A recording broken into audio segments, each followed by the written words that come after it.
in itself is a great thing, but the whole point about it is that we can have the society, the economy, and particularly the public services that we expect to see, and that's why I'm passionately concerned about growing this economy. For the vast majority of people watching at home this morning, they had no say in any of these plans because Liz Truss was elected by the Conservative Party rather than by the country. What makes you and her sure that this is what people want, that they want an economy with tax cuts, that they are willing to see the government run up lots of borrowing again? Why do you think the country wants what you're putting forward? I think it was very clear to me that people don't want to see the tax burden going up indefinitely.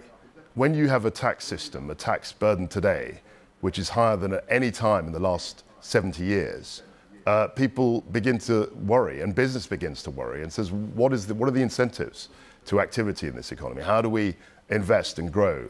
Why should I set up a business, or why should I employ people, or why should I even go to work if I'm being taxed to a very, very high degree? And I wanted to change that narrative. I wanted to change that direction, and I'm very pleased to see that business groups have welcomed a lot of the measures, many of the measures. But it's very interesting. On Friday. It's very striking, though, to hear you use phrases like, this is just the start, this is just a change of direction, and yet what you and Liz Truss are putting forward is not what Conservative voters chose in 2019, and the number of people who voted for Liz Truss in the Tory leadership contest is roughly the capacity of Aintree down the road on race day.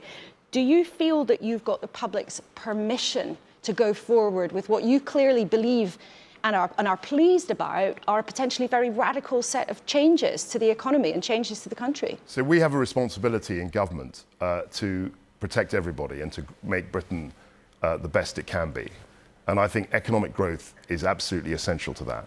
And of course, at the end of the Parliament, you know that we live in a parliamentary democracy, we will be able to go to the electorate and say, this is what we're doing, this is what we've done, this is what we want to create, this is our vision, this is how we want to inspire business, inspire people in a great country. And that's what we're focused on. And as you know, in a parliamentary system, we will have a general election in the next 2 years.